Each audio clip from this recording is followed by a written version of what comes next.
Welcome back to Blessings. Today's life story conversation is with Neal Phalora. Neal is a personal coach and a keynote speaker, and he focuses on neuro-spiritual wellness, which is fascinating to me.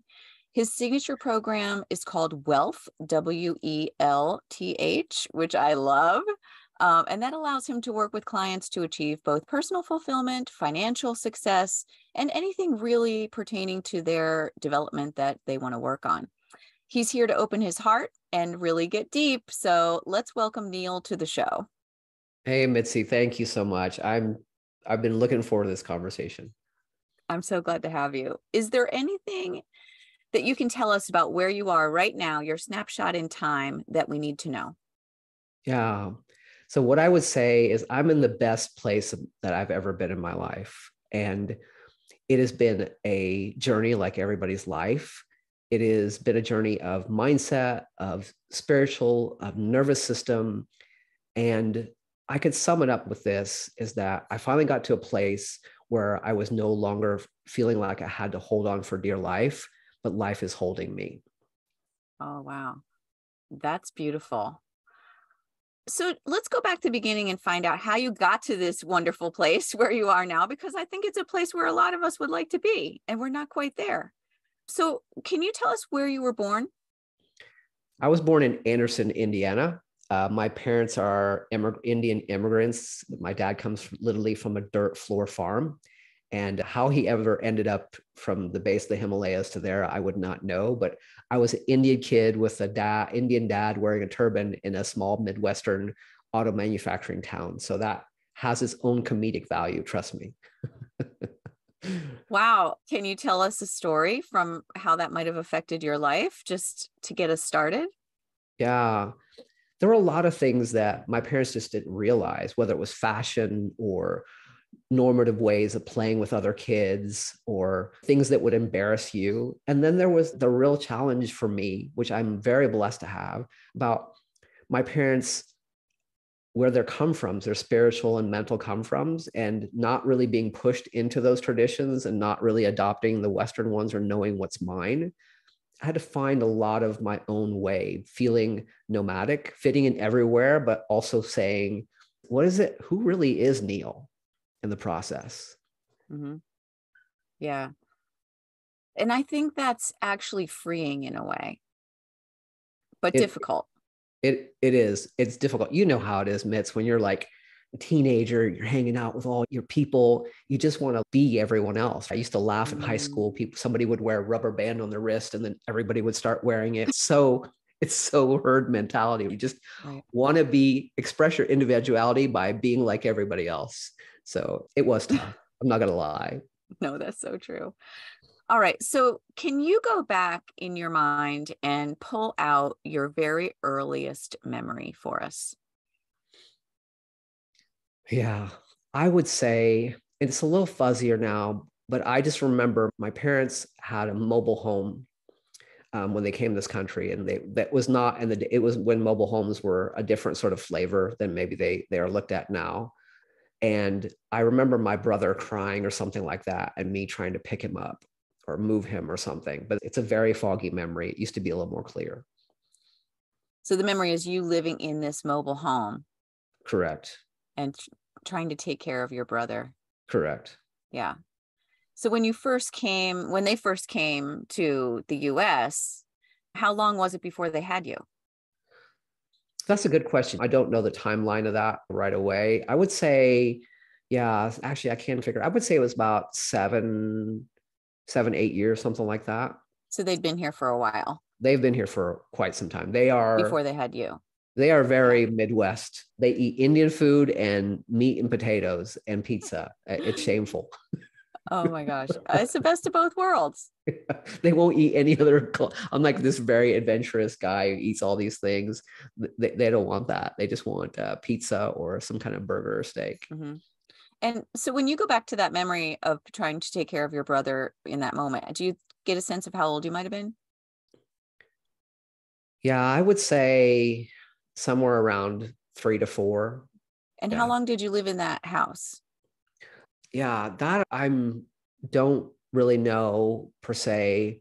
we did move probably by the age of late fours, early fives, into the home that would be their home for almost 30 years, sort of 25, 27 or so years in Anderson. So that kind of gives you a time frame. Yeah. It's very interesting that you go back to that time. Do you think there's a significance in that place that you started out? I always think there's nothing that we experience or say or feel that doesn't have a reflection of who we are, right? Yeah. Spiritually Yeah. or mentally. I do have some memories of, there was a train that was close to that a mobile home park. And I remember going down to it and like even putting a penny on the tracks and seeing if the train would smash it. Super curious kid about everything, as most kids are. And I also think there's something about the energy of origin, right? Where you were supplanted first and where you came into the world, that I think it does pull us back, and it has some sort of energetic draw. Do you know why your parents left India? Yeah, I do. My dad was a person who grew up in a very sort of low caste system, and his mom died somewhere in his early adolescence. His father was just a simple farmer, very uneducated. And to be honest, there are lots of things in my dad that I still don't quite understand or are not fully elucidated. But I will say that he had just a burning desire to create something different, to blast out of where he was, to his credit. And to his credit, he didn't know when to turn that off either. He just kept that on full blast kind of his whole life. And what did your parents do for a living? So my dad had a doctor of veterinary medicine from India, and then came here and got a PhD and a postdoc in genetics. Typical Indian family, right? Lots of degrees make you better, right? So when we get to my story, it's not that much different, but I didn't go that far. And then my mom came as a way of being arranged marriage with my dad. So Interesting. So your parents are in an arranged marriage. Yeah. That always throws people for a loop. And I'll just be honest, I've seen both sides of it, and people that pick their mate and people that don't. And I don't have any statistical data, but I would just say one is not better than the other. It has a lot to do with what you do in between. Okay. And so your life as a child, how would you characterize that in terms of your relationship with your parents? Yeah. So I was a really happy, content kid, right? In the process, I know I didn't stick up for myself, but I was the kid who was deeply empathic, deeply spiritual, deeply in touch with the world around me. And my dad was somebody who was driven, very philosophical and mindset driven. So he gave me a lot of openings into the mind, and we would have these little things that we talk about at a very early age. And in the same respect, he was just deeply traumatized and hurt by his upbringing.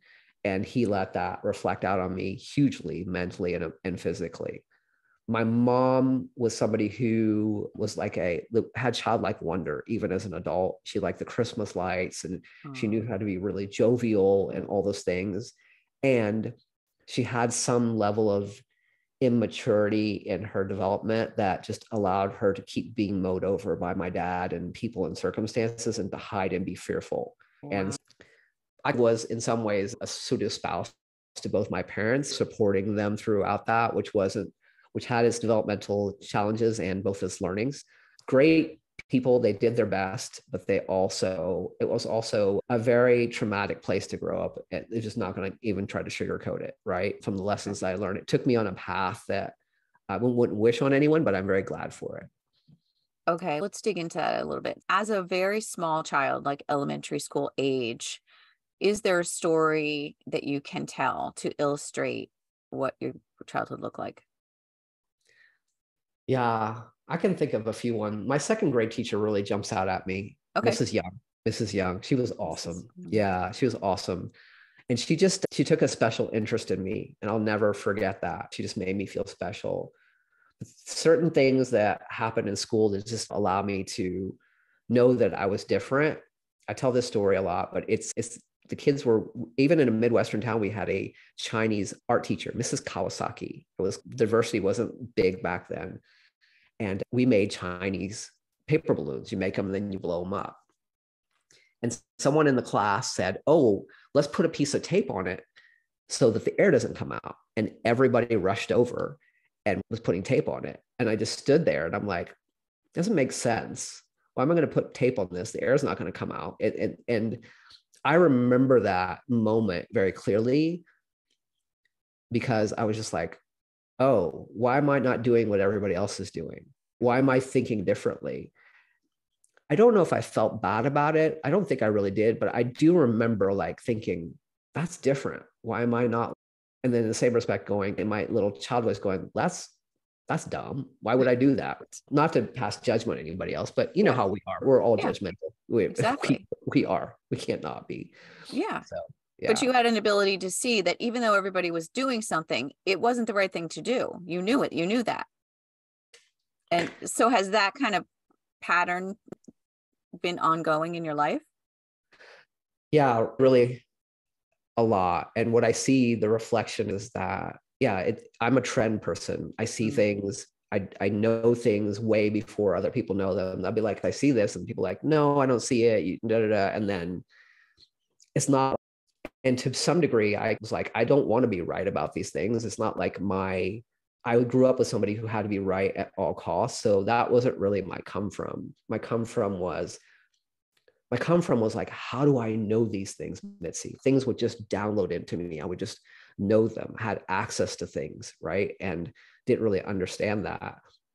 And it's a funny play of having that ability, but also feeling displaced. My family was very isolated because the way we were culturally, I felt distance, but then the attitude felt isolating. And so those combinations of forces, along with how I showed up and I saw things, I started to feel this sort of idea of being different.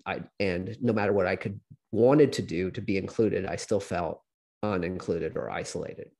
And was it that you were isolating yourself, or were you being isolated?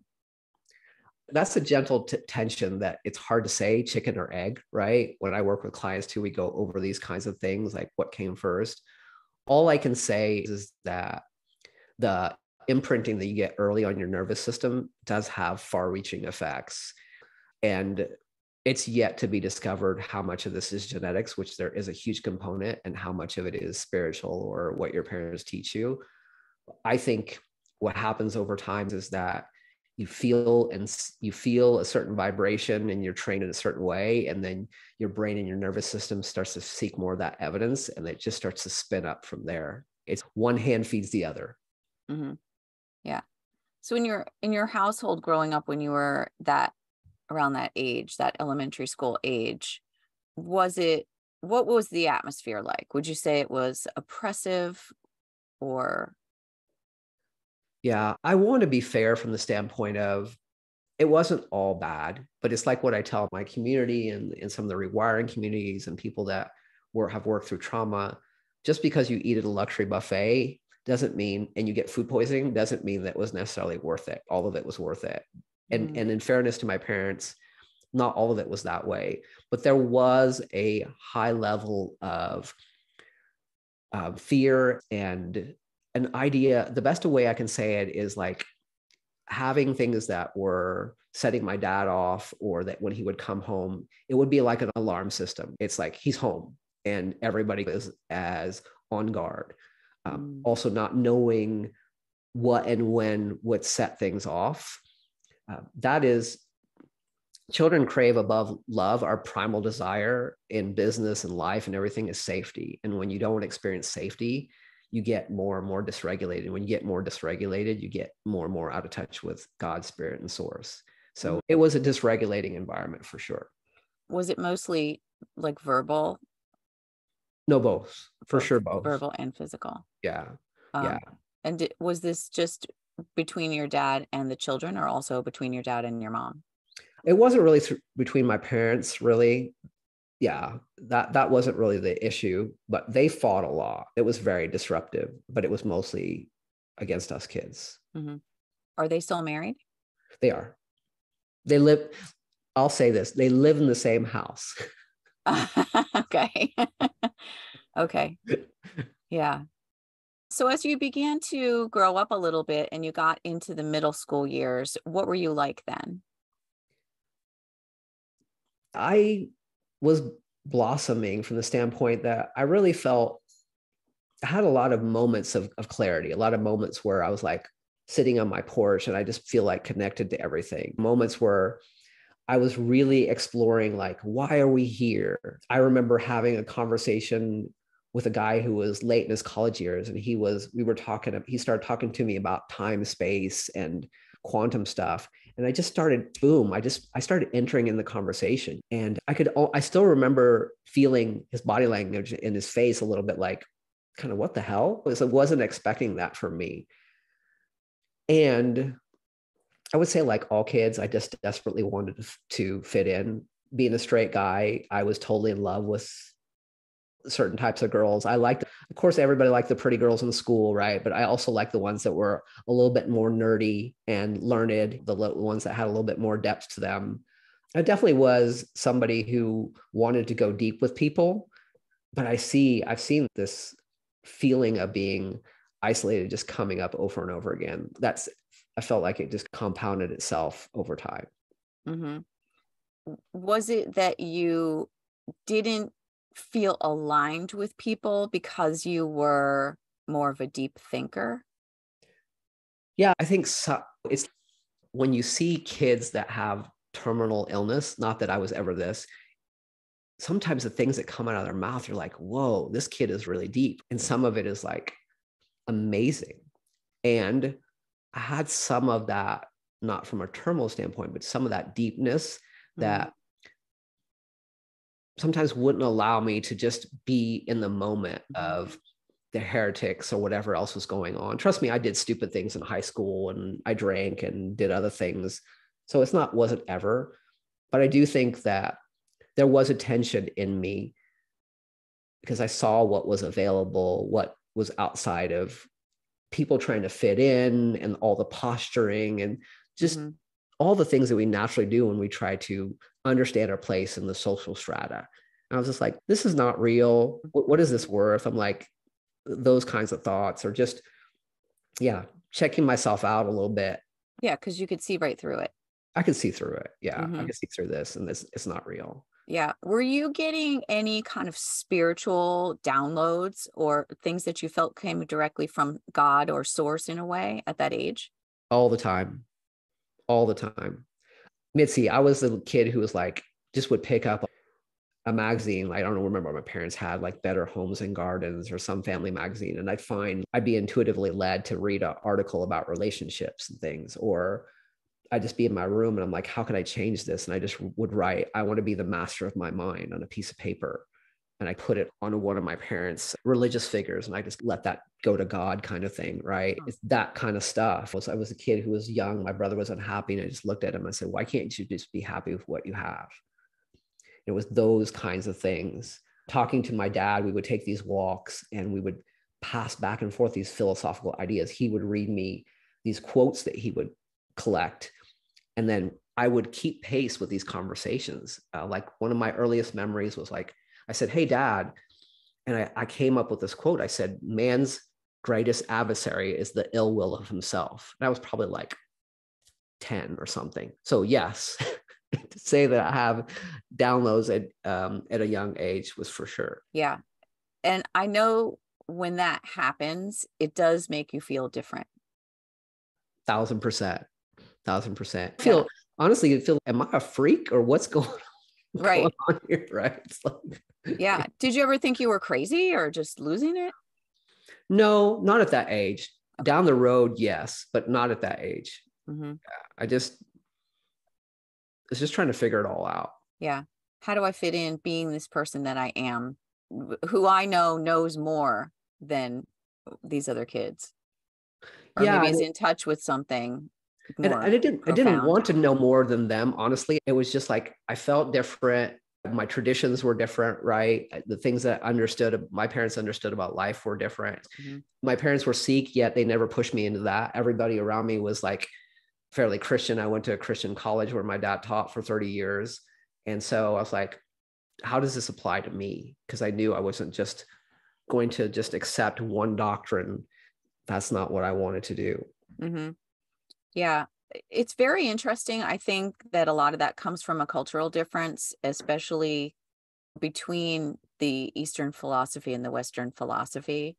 And that gives you a big advantage in a lot of ways. Oh, I see that advantage now tremendously. What American culture does, we just take all the stuff that we borrowed from Eastern culture and repackage it and call it new. So look at these energy centers. We're working on namaste. We're working on our chakras. Drink this chai tea. I'm just like, really? Yes. Some of this stuff is thousands of years old. So exactly. I'm curious about your dad and his upbringing in the Sikh culture, because I know that under that turban is usually a lot of hair, right? Can you talk about that? What was that tradition of wearing the turban? That was something else that it didn't really enroll me in. Okay. He gave us, my brother Jay and Neal gave us more traditional American names, although they did have, they're Punjabi, which is a lot like Hindi spoken, but they did have some sort of correlations to Indian culture. In fact, my name literally came from the word Neeli, which is blue, because they didn't know that blue boy, pink girl distinction. They were floating around a Neal and so forth. And so they came up with Neal. And as far as his turbans, it just lives in my memory a lot because my dad was a good dresser, right? He was and I like clothes, and he was like a very spot on. He had 30 turbans. And so during the summer, he would wash them all, and they would be these big ones hanging outside. And then he would starch it. And then I would pull on either ends, and he would gather it. And then I would watch him wrap it. In fact, it was years and years. I'd never tied a turban at home, never worn one. And one day I had a long piece of cloth and I just put it on my head and I wrapped it around, and it was almost a perfect turban. And it shows you like what we can do by visual muscle memory, just by watching somebody do it over and over. Yeah. And they were like, man, how do you know how to do that? I'm like, I don't know how I know how to do this. We watched your father do it. Yeah. Yeah. So I'm just curious about the hair, the tradition of the hair. Did your father have very long hair, and why? Yeah. So in the Sikh religion, there are 5 Ks, and one of those is to keep the hair long. My dad hairline was receding, so he didn't have that as much. And to be honest, there are a fair number of Punjabis that still trim their hair as well. But that's probably one of the sort of 5 things that you're supposed to uphold as a Sikh person. Keeping your hair long. Yeah. For a purity kind of thing, or it's just like one of those things that I believe just brings you. I don't know this because I'm not an expert in religion, but just it aligns you with God. Just the whole idea of the higher the hair, the closer to God kind of thing. I love that. People, Okay, it's the equivalent of that. Okay, yeah, very interesting. So then, as you started to get into high school, how did things shake out for you then? Yeah, I enjoyed my time in high school in a lot of ways. I think it was also really big exploration for my parents too, because high school, we all know this, what has come with high school? Testing boundaries, doing more things, staying out late, all those things. And my dad's, because of the life that he lived, my dad's sort of default answer to everything was no. And it was no. And so I would get accepted to plays or be in a musical group. And there were just some reason why I couldn't do it often. And so I don't have it as a negative now because I'm doing all these things that I want to do and wanted to do. But it was really demoralizing as a kid. And I think really it goes back to what I said earlier. It was just about safety from his standpoint. I see that in him now more so than ever. But high school there was a lot of fun things about it too. My high school was like hugely known for basketball. We had a 10,000 person stadium, and wow. It was known. There's a movie made about our gym and so forth, where I went to high school. And it was some of the same stuff that I've mentioned before in terms of just being able to be out and do things and fit in, that sort of thing. And I see looking back how the conversation just curated itself, right? I was just carrying forward a belief system, which is how this MITZI, you do this work. It's how everything shows up.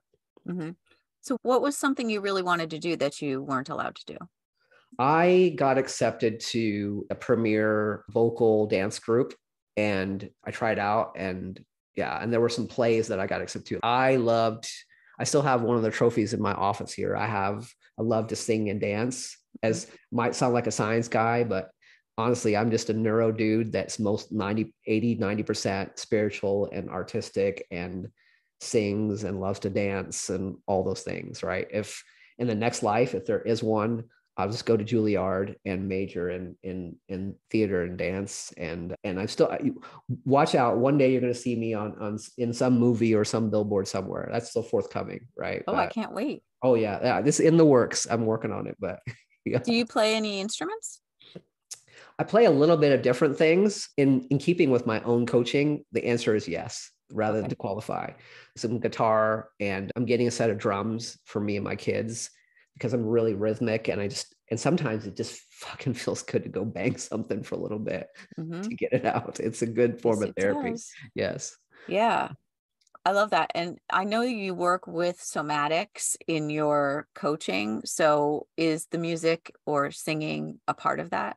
Oh my, you talked about my favorite subject, MITZI. I love to talk about this.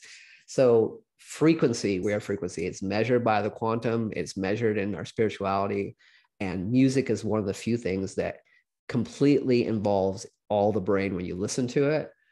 Singing is deeply somatic because it creates resonance in our nervous system, especially in our vagal nerve. I was going to say, you can reset the vagal nerve by humming and singing. Oh right? yeah, 1,000%. And the other thing that I think is amazing is I know this lady who's about 80 years old, has this huge program, and she's a dance teacher, and she helps people rehabilitate from stroke and other things. And unrehearsed dance has been shown to be the most nutritive thing for our nervous system, period. Wow. Yeah. I love that. And I think that when I look back at parts of my life where I was down or going through a hard time, and I can remember intentionally noticing that I had stopped singing. Because you're in the car and you put on your music and you sing to it. And I had noticed that I had stopped doing that. And I think that's a sign. If you're not singing, if you're not dancing, and not everybody dances, but it's very interesting to think of it that way, because it is a thing that we naturally do. And if you look back thousands of years, it is the thing that people did from the times of ancient times, that singing and dancing is a big part. And MITZI, I would say everybody does dance. Okay. From this standpoint, you have kids too. When they're little babies, they respond to music. And as soon as they can barely stand up, when we would play music or we would have a theme song of a show on, they would start to bounce, right? They would start to move. And we're all in that vein. That's a larger subject, but just because we become neural rigid over time, we become less expressive. We become less able to move. And when you're less able to move, you're less able to embody new possibility. Your movement actually creates the possibility and creates the embodiment. That's true. And I think there's some societal pressure about that too. It's, don't stop doing that. Stop dancing. What are you doing that for?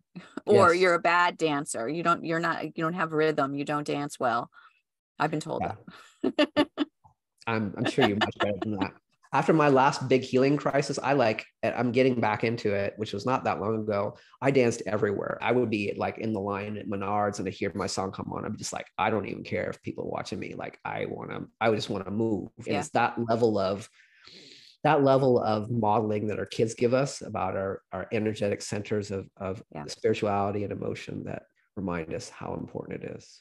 Yeah, you're reminding me, I'm going to dance more. I'm going to dance in the grocery store next time my song comes on. That's right. That's right. And when we meet up, which will happen at some point, we'll go out dancing for the evening. So okay. Yes. Yeah. If you could keep me awake past 8:00, that would be great. So you've alluded to in high school doing some risky things. Can you tell us something a little bit risque that you did in high school? Oh yeah, I'll briefly share any of that. I'm an open book. Okay. So I didn't do a lot of drinking in high school, but I did have a couple friends that I was close to, which was cool. And I remember going to their house, and I didn't have a lot of experience drinking, whatever else, but they made like a fuzzy navel or something, right? And being the typical kid, I didn't have really good idea what my tolerance is. And I remember drinking quite a bit of it. And we were in his like old Chevy that his dad, of course, typical kid car, because I didn't grow up, even though I live in a very affluent neighborhood now, I did not grow up with any of that. And everybody had beater cars. And I remember opening the door. I was like, stop. And I just let my lunch out everywhere. Oh, I have a better story, actually. So one of my friends had this car, and we would go out in the morning and we would call it a speed test. Like, I love cars. I love speed. I don't do it anymore as much more because I have kids and I'm a little more careful. And we would take it out on a country road and we would drive it really fast. And sometimes we'd go out in the lunch hour. We wouldn't do that. But he randomly had some cherry vodka in his glove box, like the little bottle. And so we decided to drink it during our lunch hour. This is not something I did very often at all, but this is like my few stories. And so we came back to a spelling test and we were just laughing our asses off. And everybody was like, could tell something was going on with us, right? Because we were sitting here in the middle of English class, inebriated. Yeah. That was funny. So you didn't start drinking till high school? No, that was one thing that my parents did do some things right. My dad definitely did not make alcohol taboo. In fact, he would let us have little tastes and stuff. So I didn't have this like overwhelming desire to do it, which is, I think, the way, I'm just going to put it out there. I think the way that we should approach many things in life, including sex and other things, is just don't make it taboo. Have open discussions about it, expose your kids to it. I even remember one time my brother took a couple big gulps of something and didn't realize he was little because my dad just wouldn't give him a taste. And all of a sudden he got up and he fell out of his chair because he was like, oh my but gosh. that wasn't a reflection. He did that kind of on his own without my dad knowing, just like he took a bigger gulp out of it. But my dad let us taste things here and there. So it wasn't a big deal. It wasn't, I think, as a big deal as other people made it out to be. Mm-hmm. Mm-hmm. Did you have any bullies? Yes. Yeah, I did. I remember this black guy, and it has nothing to do with being black. It was just who he was. He would catch me a couple times in gym classes. I got me an engine, right? Or things like that. And he would wrestle me down or whatever else. I wouldn't say I was bullied a lot. I had some altercations here and there where they weren't huge. I did have some people even come to my rescue one time. Man, I had this girl in high school. I won't name her. I don't know what it is. She just had it out for me during that class, and just nothing I could do was good enough. It was always just like picking on me the whole time and that sort of thing. But to say that it was like something that happened a lot, no. Okay. And what about heroes? Did you have any particular heroes that when you were a teenager? People who inspired you? Wow. That's a really great question. Oh, it's a good question, Mitzi. I haven't thought about that for a long time. Man, you stumped me a little bit on that one. What I would say is that I remember being inspired by a girl in my class. Yes, this now comes to memory. A girl in my class, Kathy Moffat. And even if she's hearing this, she already knows it. I had a crush on her too. She was like cool. And she got a job at Kings Island out of high school, singing and dancing at Kings Island. And I thought that was the shit. I was just like, man, it was so cool. And she had like her own checking account, and she would bring out her, back in the days when we actually wrote checks, right? She had to pay for something. She'd bring out her checkbook. And then I felt so special by her because there were like 2 or 3 of us that went and visited her, and we spent the night at a hotel. And this is funny because my parents were weird. It's like, there are a lot of things they said no to, but then there were some things that they just let me have. Like they let me have a girlfriend in middle school, but they let me travel with these 2 or 3 other girls. And we all stayed in a hotel room. We just hung out with her for a weekend, and they shut Kings Island down, and we got to just be in the park, just friends and family, and ride rides and hang out with her. And it was just like, she made me feel special. I just remember like hanging out one place, and she just came up behind me and she just started playing with my hair. And you know how it is, like when you're at that age, it's like somebody else coming into your personal space or somebody else showing you attention. It's like everything. I just remember sitting there going, oh, is this really happening to me right now? Somebody that I really have a crush on, and she's just playing with my hair and massaging my neck. And I was just like, I don't know if that was so much a hero or a crush or some of both, but I just remember that being like something that was really cool. Yeah. it was a connection. It was like unconditional acceptance and just a Yeah. moment of connection, like Yeah. love, but not in a, not love, like romantic love, just human love, like just people connecting. It was. Yeah. It was.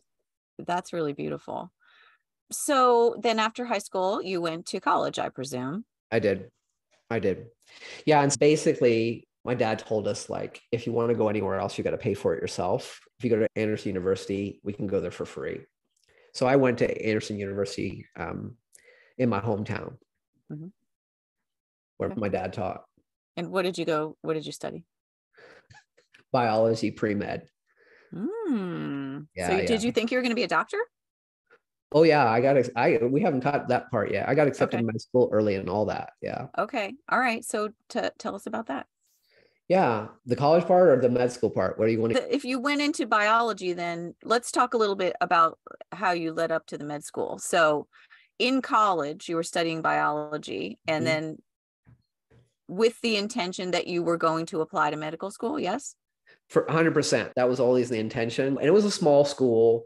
So I remember there were like 45, 50 people in my intro biology class. And the professor asked people, who here is pre-med? Almost everybody raised their hands.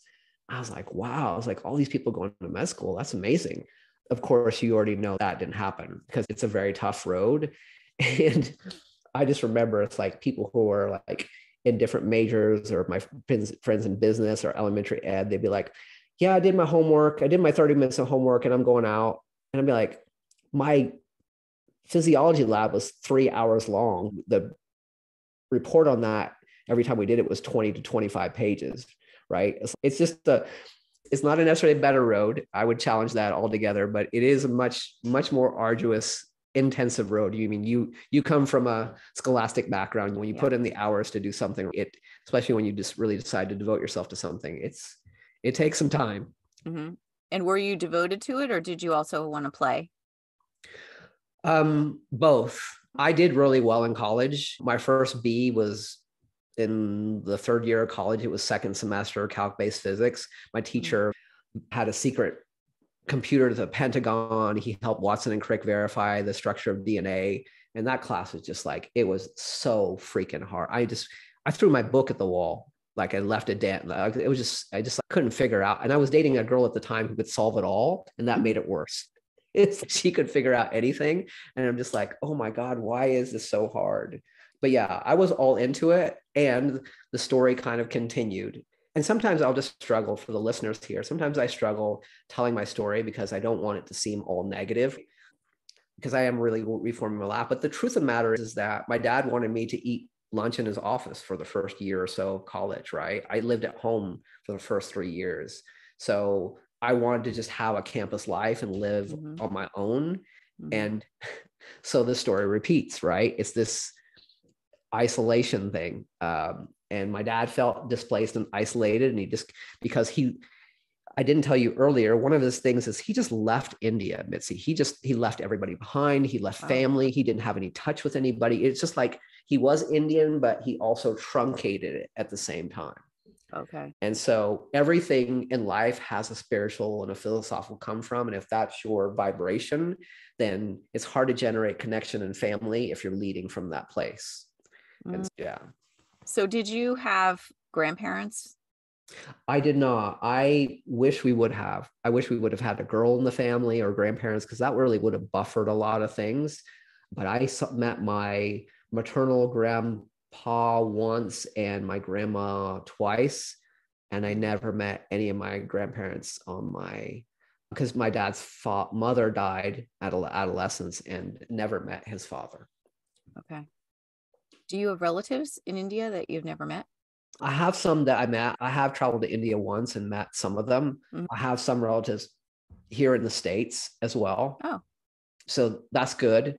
And I try to see them on occasion. The relationship isn't super close, not because there's anything strained. They live in California, and people, unfortunately, we don't live in tribes anymore, MITZI. Like, we really need to be socially regulated. Yeah, and that's one of the things that was a hardship on my mom, because back in India, it was really like everybody in the village was your family. Because in Indian culture, everybody is, when you go to an Indian party, hi auntie, hi uncle, hi auntie, hi uncle, everybody is auntie and uncle, right? They're everybody's family. And yeah, you already know how we live here. It's not like that. Mm-hmm. Yeah. Do you miss that? Do you feel like there's a cultural connection to it that you're missing? Do you think that's generational kind of wound? What I would say is there is generational things that are going on here. It's mostly related to trauma. What I would say that is that I see other Indian kids. And again, this is another point of kind of difference, is that there were some Indian kids and they were like raised very Indian, right? They kept the hair long, or they were really emphasized going to the Sikh church and learning all about it. They also were really only permitted to marry another Indian person. Oftentimes their parents would arrange the dating, but arrange it. And there was none of that for me. And I'm glad for that. I'm okay with that. I really am. But in this part of my life, in the second half, if you will, the second half of my life, I'm really like going out there and learning Hindi better, because I'm really good with language. I can pick it up. I'm interested in my traditions and wanting to educate my kids more about it as well. Mm-hmm. Oh, that's really interesting. Let's go back and we'll come back up to the present moment. But as you're going through college and then you're realizing it's hard, you're in med school, but you're trying to also have a social life, you got a girlfriend, you're trying to have some fun at the same time, but your workload is massive. So yeah, so then just give us the segue then into what happened when you got accepted into medical school. Yeah, up through my third year, I lived at home. I did start having a little more increasingly social life. Some of it was just me sneaking out and going out. And then I applied to medical school early. So there's a way in which you can get accepted early. Not a lot of people do. I took the MCATs, which is the entrance exam, got accepted early.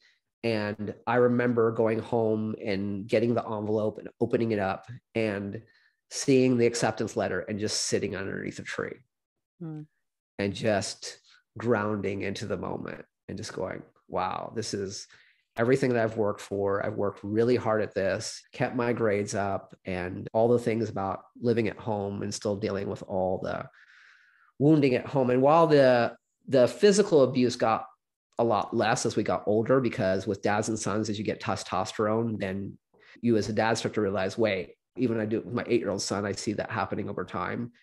So there's a different dynamic, but there was a lot of mental limitations. But I remember sitting underneath that tree, and in my 4th year of school, since I got accepted early, I just told my dad I'm going to move out.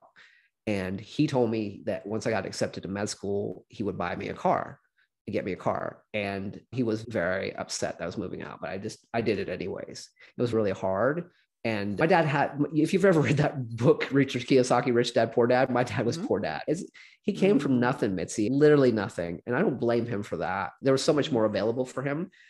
But he was like, okay, no car, basically. He never said it, but he wouldn't follow through on it. So it was the equivalent of saying it. But I lived the 3rd year of school, and that's when I definitely partied more. I definitely did a lot more. We had 3 of us guys. We had this old house, and we would have dancing parties, and the floor was old, and people would be jumping up and down on it, and the furniture would be wobbling. I went to catch a TV one time. But then I got to med school, and my dad took me down and bought me furniture, and I lived in an apartment complex, and I was there for about 2.5 years. And I realized quickly in med school, holy fuck, I was like, some people in here are really smart. I went in there and there were people in there that just could get everything instantly. And I was that kid in high school. Like I looked at the periodic table a couple of times and I could recite it basically. And I didn't know how I could do that. But in med school, I was middle of the road. There were some things I did well in, but to just give you an idea of the fervor of med school, MITZI, it's like, this is why people just don't understand. Doctors, they're held to such an unbelievable scrutiny. You increase your vocabulary, double your vocabulary from the normal person. You have to do all this learning. It's all under duress. I had, for my biochemistry final, I had 2 4-inch binders, 4-inch binders. And I would go through my notes and I would recite them in my sleep. And when I get to a place where I didn't know where I was, I would wake up, look at the page and go back and keep reciting. I studied in the library 6 and 8 hours a day. And this was just me. Most of the people did that. We used to call it the happy dance, because when you got out of the library, you like had this, you had this moment of levity and you could feel like you were lighter. And I just remember one day looking up and going, why is it snowing in August? Not realizing it was November, right? Because you were just in such a vacuum. My biochemistry final was 32 pages. It took me 4 hours. It took me 10 minutes just to put the labels on the pages. So it was rigorous. And all that came to a sort of a grinding halt when I first time I started seeing the embodiment of all this trauma, when I started getting just really depressed and sick. And I went to one of my preceptors and I'm like, I'm having these symptoms and I'm feeling this and this. And I quote, he goes, get the fuck out of my office and go study before you flunk out. Yeah. Yeah. And I was like, but I was a kid who was doing medical rounds, going to the resident going, I just spent time with all these cardiac patients and every single one of them first talked to me about their heartbreak. Don't you think that's interesting? And you know what he said? He goes, eh. Yeah.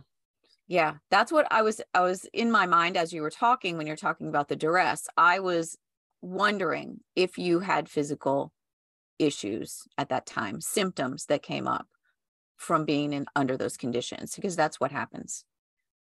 And truth be told, they were coming for some time. I now, looking back in my childhood and stuff, can see being a nervous kid, being an asthmatic kid, taking certain medications for that were stressing out my adrenal system, right? Being deeply empathic.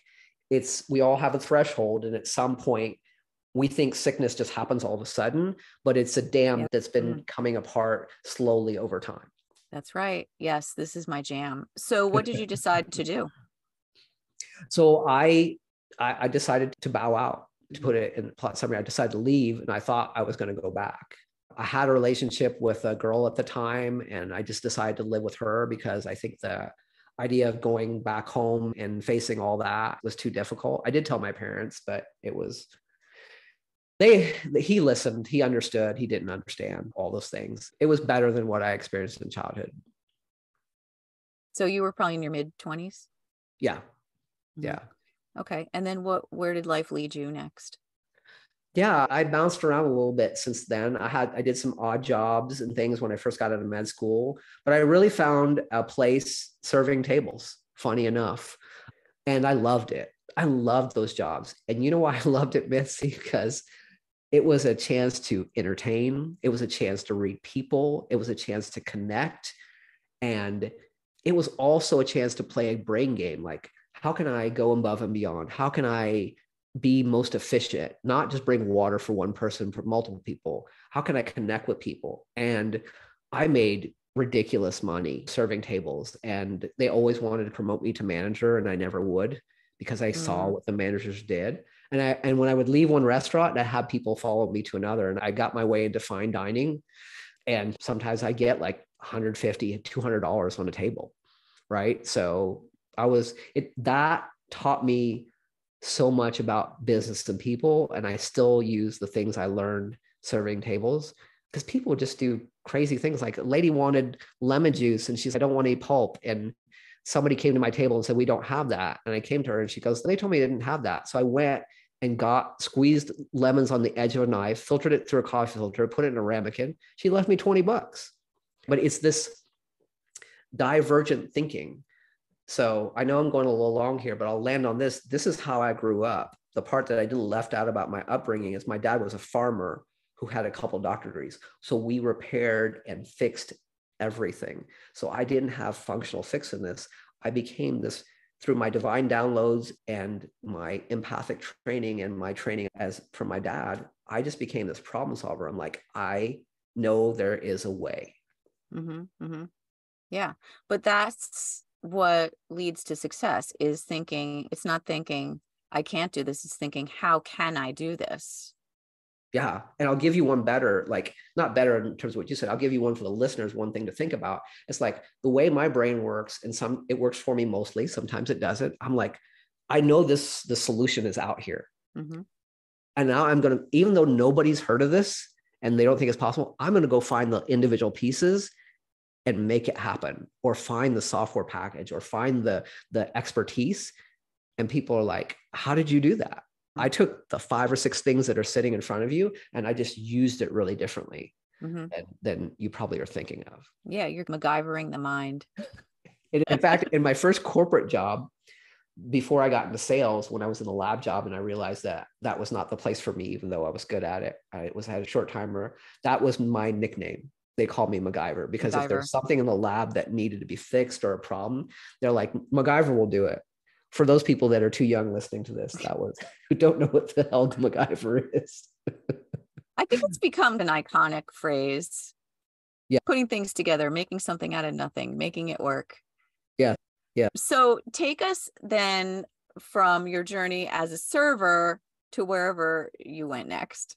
I decided I can't do the serving thing forever, even though I loved it. It was still one of the best jobs I had. One of the most politically incorrect environments I've ever worked in, but it was still so fun, not in a negative way. It was just very fun. And so I had long hair, a little tough beard. I had a couple earrings at the time. So I cut my hair and I was trying to get into this because I remember so much from med school, even to this day, I remember a ridiculous amount. And I really loved like the molecular biology. They taught us all these things. And so there was a company here in town called Roche. They're a diagnostic biopharma company. I was like, let me apply. No, I applied online like all things are. Nobody was responding back to me. So I said, let me just suit up. I look really good in a suit, by the way. So I said, let me just suit up. I got to campus, didn't know what I was doing, intuitively led. There were like 18 buildings on campus. I'm like, I need to go into that one. Don't know why. Followed somebody in who key carded. I looked the part, right? Walked up to a receptionist desk. I said, hi, my name is Neal Phalora. I'm trying to get a job here. I've applied online and nobody's responding to me. I know you're HR, but can you help me? And that thing that happens, MITZI, when you go to Starbucks or a restaurant or someplace and you ask for something that they don't do and like the whole place kind of powers down, right? It's like, because you've blown everybody's mind. It's, wait, you want what? And she had that look. So I knew to pause for a second. I leaned back a little bit to create some safety. And she calmed down a little bit. And I was like, and so from that, I got a temp agency and they got me into a temp job at Roche. Okay. And then you continued to work there and. Yeah. And so what happened is that my time was coming up, but what I was doing whenever I would have breaks is I was walking around to because this is more research at the time, not my business job. And I would walk around to all the principal investigators' offices and I would look at their doors and their artifacts and their pictures. And then from that, I could be like, okay, who is this person? And I would have all these connected conversations. So when a job opening came up, I had this whole army of people that are like, I know Neal, and they hired me right away. Okay. All right. And then how long did you work there? I would say about 16 years. The majority of it was in 5 different roles, but I got out of research quickly and I got into more training and customer interfacing and presenting to investors, traveling to help soft close sales and things like that. Because I was really good out in front of people, really good in presenting, really good in training. And then I found this job that's unlike any sales job on earth. And it was basically, let us put you in charge of a company, small company within this 80,000 person company, and just go to CEOs in all across the United States and some abroad and see what they want and make that a business case and then sell that globally into the manufacturing people or into the biz dev global people. And you name it, I did it. Supply agreements and project managementship and dealing with people in different cultures and attitudes and traveling to Europe to get the jobs done. But the thing was, the recurring theme again is who did I end up coaching all the time? My clients, people in airports, people in coffee shops, crying with people in airplanes. It was just always about the real deep connections with people, because no matter where they were, they always had the same crap going on. And so did you find you were just meeting these people randomly, or were they people you were working with? In terms of the people that I was coaching or running into them? Yeah. What I would say is it's the source energy. I say I'm divinely guided at all times. And that's a whole separate podcast. I have story after story about just incredible people. My wife can tell you, I still have stacks of business cards that I met people randomly through airports. So they were my customers, and some of my colleagues, but a lot of them were just like somebody that I was led to connect with. Mm. And then they would like, hey, when you get home, I have a kid and I want you to tell them what you told me over the phone. Or when you come back to the city, I want you to have dinner at our house because this really impacted me and I want to talk to you more about this. And, or a cab driver rode me around for 2 hours. He was from Uganda. He was 7 foot. I'll never forget this. And he was away from home and he was struggling for mindset. And we talked for 2 hours. And I got out of his cab and MITZI, he lifted me like a little paper doll and just hugged me. Right. Aww. And I just remember like after I left that cab, I just put my fist in the air and I'm just like, hell yes. I'm like, this is why I'm on this earth. There's goosebumps on me right now. I just felt the electricity of that. This is why I'm freaking here. Was that an epiphany for you, that moment? There were several epiphanies like that. There were several along the way. It was whether what I got chosen to speak at commencement at high school or being the most extroverted person in my research group. It just kept showing up for me. I just, like everybody, I wish I just would have paid attention to signs a little quicker. Mm-hmm. And do you still, so what are you doing now? What are you doing? Are you just all in on the coaching? Oh yeah, 1,000%. So yeah, that's a different subject, but I did leave all of this and multi 6-figure and the big expense counts and all that into nothing. And that took me on a journey through MediSpa and e-commerce and esports apps, but I've been coaching this last 7 or 8 years. That's okay. Pretty much, but I had some corollary businesses. I own part of a medical therapeutic spa and some other stuff, but it's coaching. Yeah. Coaching and speaking. Okay. So this is fascinating. So you really have a big science background and you're really interested in what makes people tick, what makes the mind work. And then you transition into, because you're realizing the whole time that what you're really doing is mentoring people along the way in these other roles, right? Mm-hmm. So you just decided to go all in on the coaching. And how old were you when you decided that? Yeah, I'm trying to think about that. And just to give the listeners a note too, it's people always put science and spirituality or science and God opposed to each other. Mm-hmm. And my belief system is science informs spirit, informs God, informs universe, informs innate intelligence, whatever your belief system is. And what I look back is my science was always a thinly veiling the deep spirituality. So the science was basically the eggshell. The yolk was this artistic, spiritual, creative person.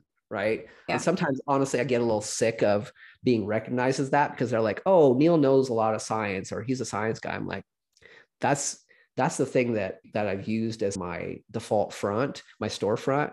But when you shop inside Neal, Super Neal Target Superstore, all you're going to find in the aisles is spiritual development and creative artistic things. Yeah. I love the way that there's a lot more information now about quantum mechanics and that we are making those connections between science and spirituality, because for me, I feel the same way. Obviously, to me, spirituality belies science, especially when you talk about things like frequencies and different elements of quantum theory that are well beyond my understanding, that everything is connected. We have no idea. We have no idea. We don't know what we don't know. We have no idea, but that's, like I said, a separate podcast, but I have a deep spiritual belief in all that stuff. And if we could really ground into that, there are ways to do that somatically. And that's what I'm about. That's what the fulfillment path is. It's just not about creating peace, but it's creating a pipeline so that you can have your deepest desires fulfilled. Mm-hmm. Mm-hmm. Because we do have that power. We do. We do. We just have to learn how to get the static off the wire. Yeah. That's fascinating. So just tell us whatever we need to know to bring us up to speed to where you are right now. Yeah. So what I would say is probably the most significant event was me leaving my corporate gig, right? Because it was this, it was a very cush life. We went where we wanted to. We went to Europe often. We went to Vegas vacations, and I worked for everything that I had. I came from my dad's retiring salary was my entry salary in corporate, right? That's what we lived on. I grew up with a travel trailer in the front yard, milk jugs of oil on the side, an old couch on the back porch, right? And here I was living this great life, but I was still in and out of this chronic illness, this issues in the tissues, right? And I spent so much money trying to figure it out. And so I just came to a point, I got another job leading a small sales team. And I was on my way to Wisconsin, which my wife still makes fun of me. She's, you traveled every damn place. And on your way to Wisconsin, you decide you're done. And I called her. I'm like, I'm quitting my job today. And she's okay. So really? And so she encouraged me to talk to a couple of my close friends, some of my spiritual brothers. And I decided to quit. And I just knew I had 6-month-old boy-girl twins at home that we inherited on a free-for-all Greece vacation. I say inherited, we were less than protective. So we ended up with twins.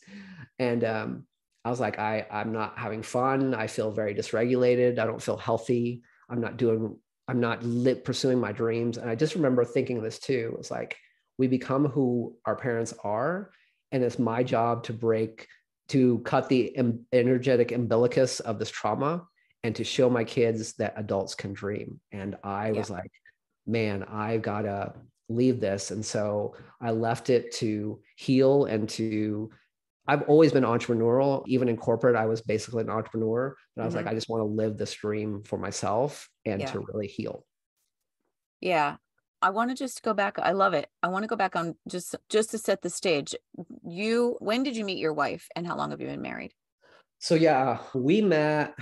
That's another hugely unbelievable thing. I was married before to somebody, and that was also an abusive relationship. Funny enough, she was 5'2", blonde, like by every definition, somebody that you should be with. I'm putting this in air quotes that if you're watching the audio version. And she ended up being like my dad. And I was not perfect in the relationship, but it was very emotionally abusive. And so I got out of that. And then I was dating, and I was just convinced I wasn't going to get married again. I was that like habitual bachelor, and my friends in corporate would tease me. I wasn't any kind of Mac Daddy playboy, but I did have a little bit of a reputation of, okay, I'm dating this person for a while, and then it wasn't working out, right? It wasn't like weeks, but it would be months. And I'd be like, okay, because I just knew that they weren't the person that I wanted long-term. And then I interviewed which I didn't know at the time, I interviewed Brandy, my wife, and she was supposed to go and see 5 or 6 other people because I was the interview guy in corporate. And we ended up talking the whole time. She didn't end up going to see anybody. And then I interviewed her again for a different job where I was working because I secretly wanted her to work with me. And she got the job. And we were both in corporate at the same company at Roche. And then I encouraged her to pursue project management because that's who I am strategically. And that has turned into an amazing career for her. And we got married in August of 2009. And we've been married for 13 years, I think, and together for 15, something on that vein. Yeah. Okay. All right. Thank you. That's great. And it's great that you have such a supportive partner that you could come to her and say, hey, honey, I'm going to quit my job.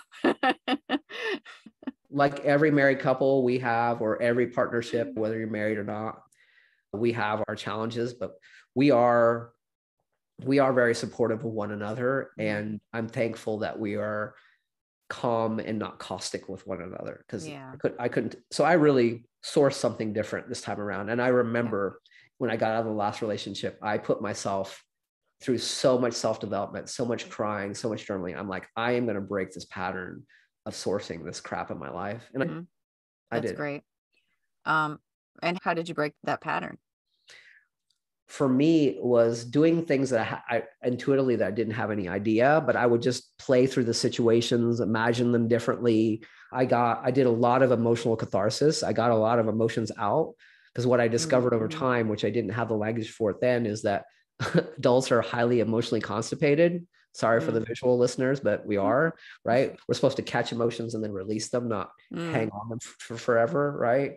It's an exchange of energy. So I did a lot of catharsis, and I had lots of conversations. I had, again, divinely guided. I just remember sitting in the bookstore, and this girl came over. She was gorgeous, and she just sat down with me, and we just started talking, and we had this 4-hour conversation. She ended up holding my hand, and I ended up crying, and she shared with me things, and I never saw her after that. But I had experiences like those, like that I could point to, where somehow I was being guided to go on this journey and find people that would help me along the way. Yeah. I always think those people are angels when those things 1,000%. happen. Yeah. And I think a lot of people, the reason I ask you about how did you fix this? How did you change it? Because a lot of people, they'll say, I'm always attract the same kind of person, whether it's Yes. a romantic partner or a bad friend or some sort of negative interactions that they continue to have with people on an ongoing basis. It's because there's something you're not getting. There's something you have to learn. There's something that the world keeps showing you. Yeah. And until you turn the mirror on yourself and really go deep in there, you're not going to learn it. Yeah. You know? We're projecting our trauma and our hurt and not understanding that's what's showing up for us. And I will say this too, MITZI, is that one of the other things that I did is I kept getting clear about what I want. We can go into that or not. And so I have some axioms that are non-traditional about relationships. But the other thing I did is that I dated people that were outside of what I thought I wanted. I would do some of that, right? On purpose, and got into relationships, some of those, and those taught me a lot too, because it teaches you what you want. And also it's like living in a different culture, right? We think the American way is the only way to live. And why I want to travel with my kids is because, and I also want to travel more, is that there's millions of ways to think, live, and eat, right? And when you get into relationships or with relationships with people that you're like, I don't know, you learn different cultural components and mindset components that you don't live when you keep dating the same person. Yeah. And that's true of any experience in life. If you keep doing the same thing, you're just staying in your comfort zone. You're not going to grow. 1,000%. Yeah. Yeah. And then those things that you want about your life to change are not able to change. No, because we are evolutionary. We're programmed to get away from the uncomfortable, right? And the unknown. And we have the greatest possibility in our life when we're in a stretch. And when are you in a stretch? When you're in the unknown and the uncomfortable. The uncomfortable unknown is the place where you have the most possibility. I say that to clients all the time because they're like, I don't know if I want to change this right now. I'm like, let me ask you a question. When you ever had the biggest ahas or the biggest wins in life, was it a period of quiet, or was it a period of chaos? It was chaos. That's what chaos is for, right? That's right. It's shaking you up. Yeah. I love that. So what do you think are some tools that people can use for self-empowerment to help them to be able to go into those uncomfortable zones? Yeah, that's a great question. It's about creating safety. So most people think of mindset, and this is my absolute mission for the rest of my breaths on this earth, is most think about mindset from the neck up. And you're listing 80% of your potential if you don't deal with a mindset that's neck down. Because MITZI, what does the word embody mean? It means the physical representation of a thought. And that is where we experience life. You could not have an experience without the body. Guess what? Science shows that the body can have an experience and understand and recognize and react to things before the brain. And so practicing the somatics, which I'm doing right now, if you're watching the video, the easiest tip I could give somebody right now is that I regularly touch my own body when I need to ground it. And I mostly do it in my heart space. Yeah, I do too. I do the same thing. I do this a lot. And it helps me regulate and find my center of power. It doesn't have to be these big, long things, but I have several tips which we can go into, but that's just one of them. The other one I would say that's really powerful for me, that's been powerful lately, is there are two of them actually. One is when I'm having resistance, to see where I'm experiencing it in the body, because we think resistance is in the mind, but you feel where you're feeling it. And then you just ask it a general question. Why are you here? What do you want me to know? It's this inquiry process that we do.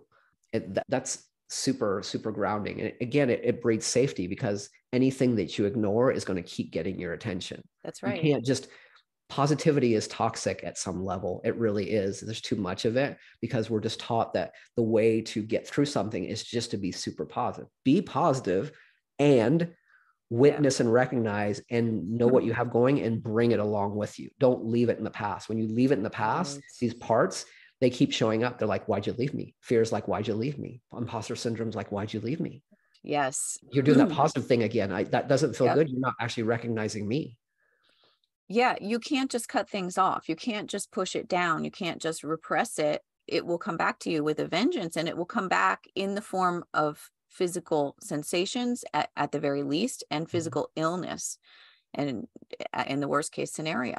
So let's talk about that a little bit. When you mentioned when you're in medical school, you noticed a connection between heart patients and heartbreak in their lives. Yeah. So tell me about how you have noticed people with physical issues, whether that's just sensations, headaches, body aches, that kind of thing, or actual illness, and how that has tied to their traumas in their lives, or their life experiences. Yeah. So I'm part of some really large communities of rewiring. And when I say rewiring, I just mean basically repatterning your thought process and your emotions that have a direct correlation to your brain.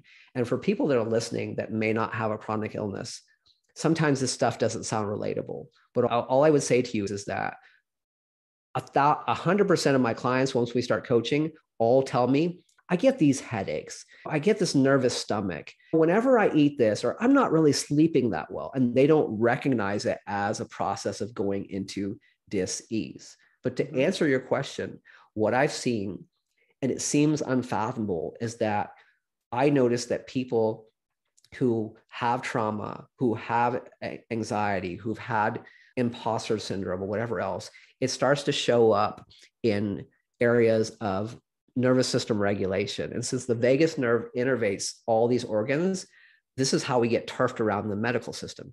Take an antacid, take a heart pill, take an anxiety pill. Oh, you need your bowel resected, all these things. And I'm not trying to say that medicine is villainous here, right?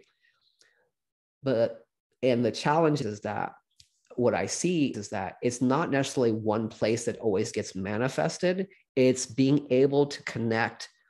I have this emotional, mental process, this memory structure going on, and I have this thing that continuously bothers me. What happens to you when you get stressed out? Do you eat more? Do you have digestive issues? Whatever else? That is the brain-body connection. It's calling you in, saying, hey, you haven't worked on this. You're avoiding this. You're coping. You're not really getting through it. Pay attention to me. And it starts to get worse and worse until at some point we've all had that where you just get knocked out. And sometimes it's for a day, and sometimes it can be for years. 100%,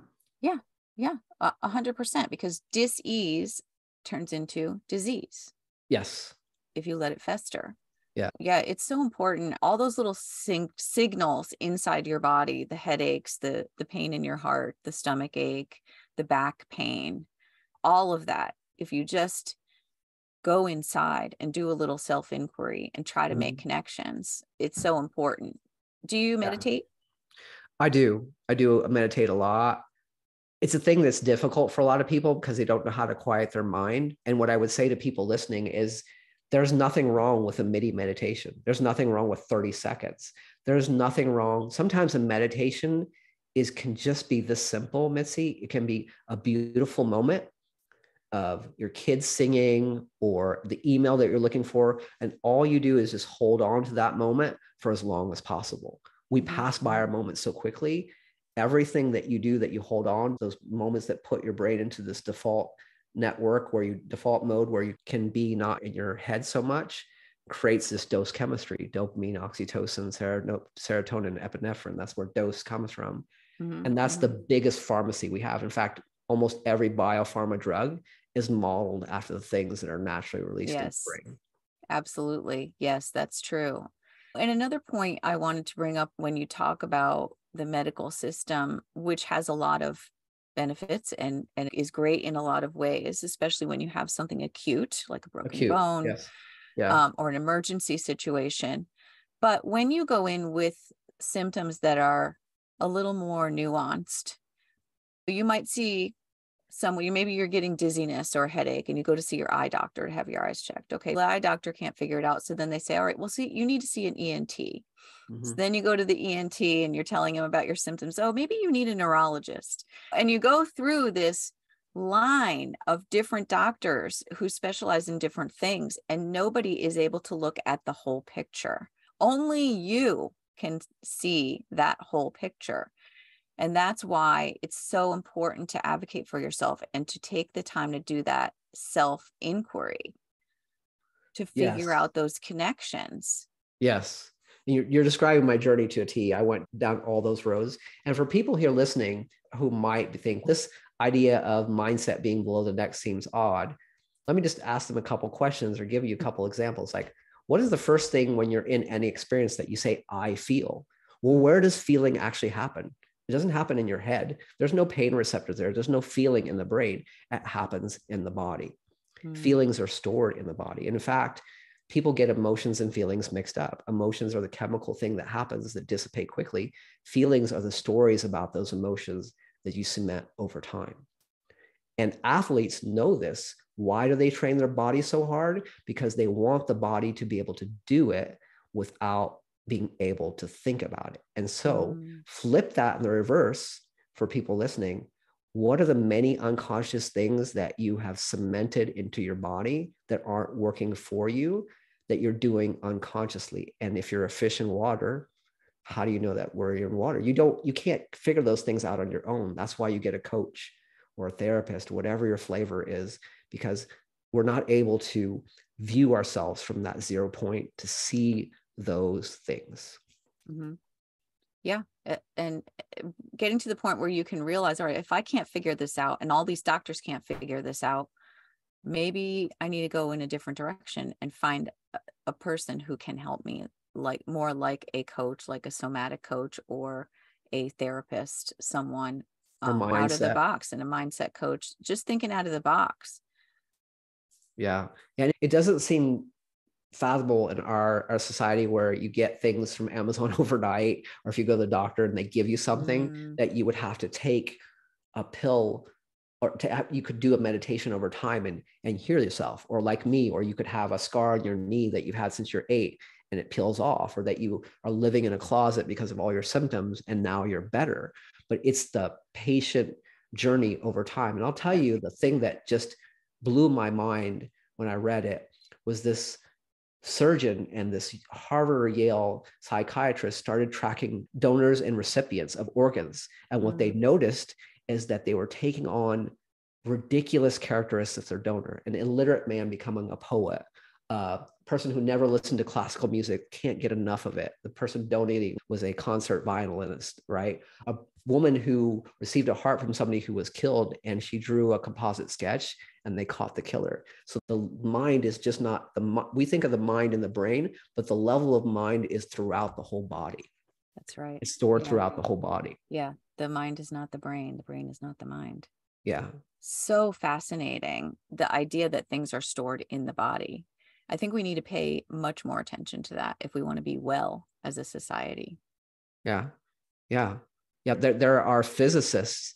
I watch all this nerdy crap. There are physicists who are really trying to locate, because consciousness isn't in the brain. We can't locate it, but we know it's there. And we can do things like watch people meditate and influence scientific instruments, right? We can watch a light that randomly shines in 4 corners of a room. And then when you put a plant on in there, all of a sudden it spends more time in the corner of the room shining on the plant, right? It's just like, how do these things happen inside? Like high level physicists are now going, yeah, we knew this thing called the quantum. We never talked about it because nobody would believe us. You know, that Star Wars movie, The Force? Yeah, that's real.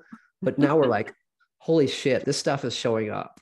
We're starting to make those connections now. I think we're a long way off from total understanding, but it's really fascinating. And at least when you have an inkling and you notice that this is happening, that their energetic force is way beyond our human understanding, and we're learning how to just take a small piece of that and harness it, is life-changing.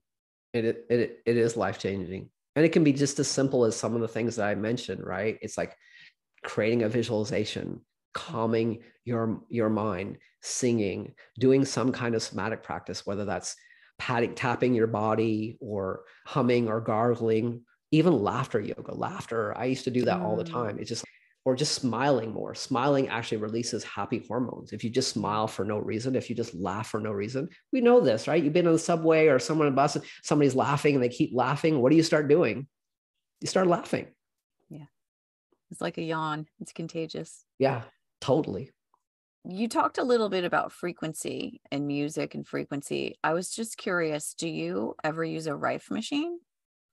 I don't know what that is. Oh, it's a machine that was developed by Dr. Rife, and it uses frequency to heal. Okay. I was just interested I'm interested in it myself, and I don't know a lot about it. So I just thought I'd ask if you had heard of it or if you'd used it. I haven't used the Rife machine. I do believe in frequency healing ourselves, right? Because down to the cellular level, we can show that those at the very, very microscopic level, those things are vibrating inside our cells. They have a certain vibration. And so I've used sound baths. In fact, I do my own, like, I treat myself as my own experiment all the time. Like one day I had a divine hit. I just filled the bathtub with a tremendous amount of Epsom salt, got my guitar amp and put on this deep sort of bass meditation that has certain beats in it. And I put myself in there because the denser the water, the faster the sound travels. I put myself in there, and it was just like, I went to somewhere else. It was like That's a unbelievable. cool idea. Yeah. Wow. Yeah. Do you use different frequencies for different things, like the solfeggio frequencies?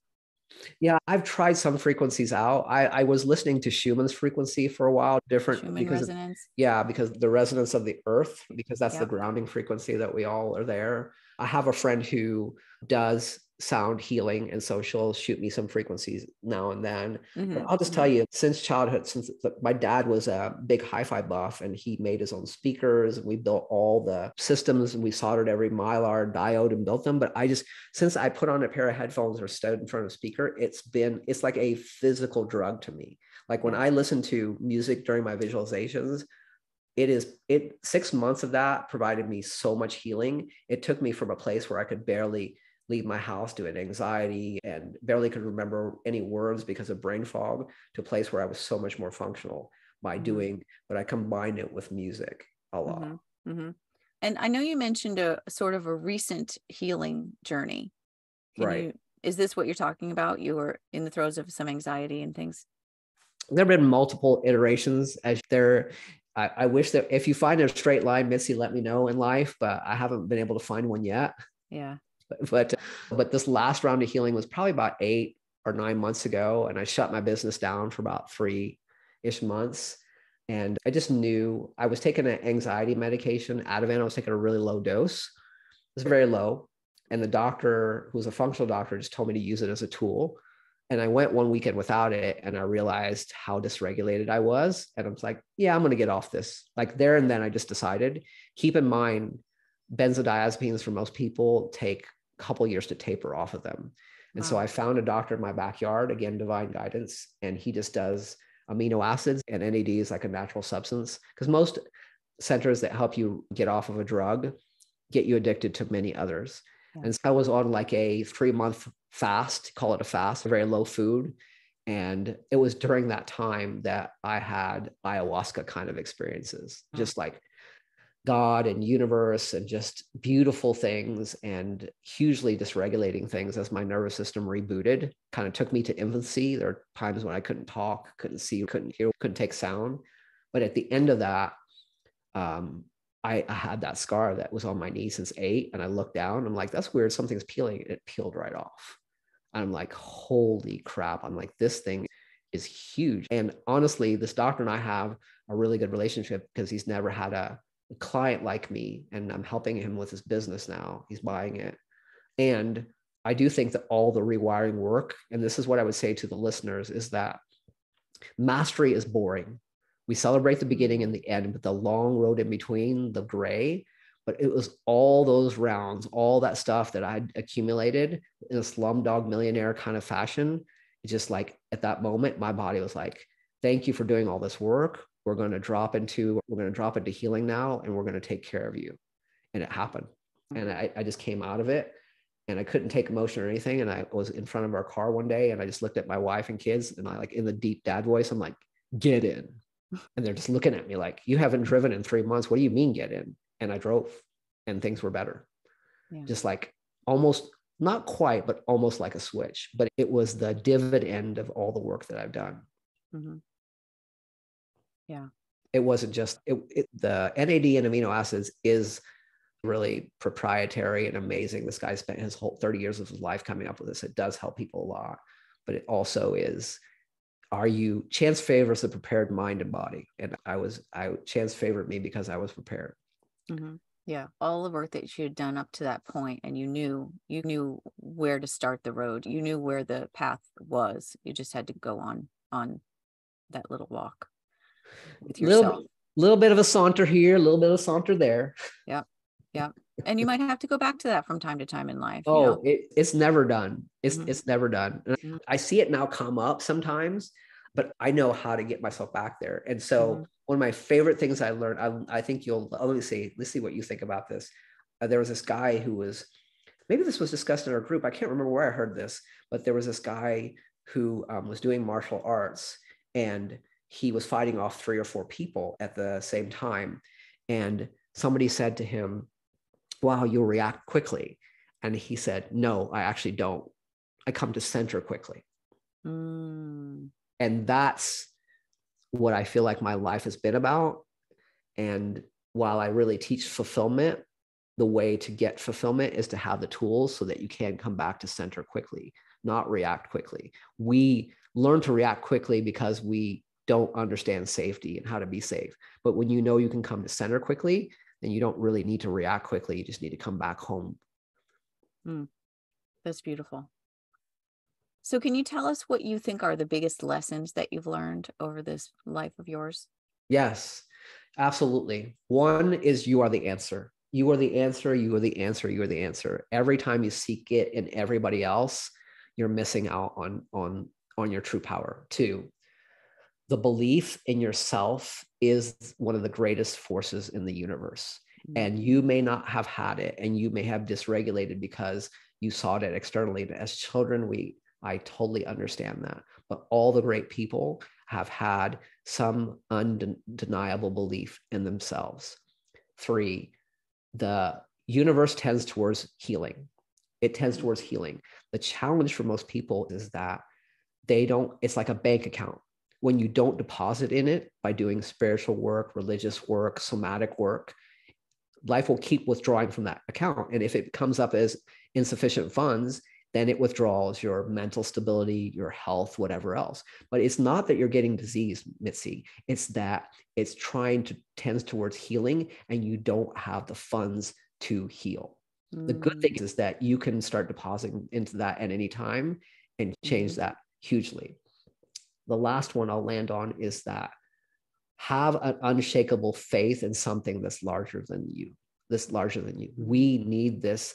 And that's where your safety can really come from. When you realize that you can't be extinguished, that you're imperturbable, when you have a religious belief, when you understand that you're not holding on for dear life, but life's holding you, life just becomes so much. It's not going to be any less.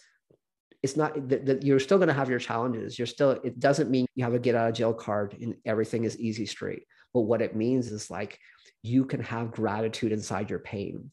Suffering is victim. Pain is not optional. But when you go to suffering, then you just destroy your center of power. Yeah. Yeah. Everyone is going to have hardships. Yes. Yeah. But you don't have to be a victim. Yeah. And we're spiritual beings in this meat suit to have contrast. When we're in this, I'm going to go real woo-woo here, which is what I love. When you're in this infinite love, you don't know anything. You can't have an experience. People want the success, but the student of failure is the master of success. And you have to be able to hold the failure to get the success. I just want the success. I don't want to touch the failure. Never going to happen. No. Can't have one without the other. Can't have the light without the dark. Yes. Oh my gosh. So what about your blessings? What things have you been the most grateful for in your life? I like the Matthew McConaughey speech or the Snoop Dogg thing. I like to thank me. My hero in 10 years is me. I'm just like, I'm so grateful for myself at this point in my life. It's taken me some decades to get here, but I'm just really grateful. And things are still, some of them are really pain in the ass hard some days, but I'm just like, I'm having fun being me, having that blessing. I'm also feel really blessed to have this spiritual connection with God, with the universe, to understand that we're just so much more than physical beings. And my ability to be empathic and connect with other people has filled me up because we're connective and reflective. And people, man, people are just freaking awesome. I would travel and some of my colleagues be like, man, everybody's an asshole. Traveling is so difficult. I'd be like, man, I don't being away from home, but man, I love just like the random nature of who am I going to meet? Who am I going to connect with? What am I going to be able to give or what am I going to be able to receive today? I just don't know. But I've always been this kid that's lit up by, even every day is my worst day. I got up and I'm like, today is going to be different. Today is going to be something special today. And I had days where I was having nightmares and sweating and couldn't get my own glass of water. And I still woke up. I'm just like, okay, today. Wow, that's a beautiful place to end this amazing conversation today. Yeah, I love it. Thank you so much, Neal. Oh my gosh, I'm just blown away by your whole life of experiences and all of the amazing gems that you have shared with us today. Thank you so much for being with us. This has been amazing. I appreciate you being on this journey. Thank you.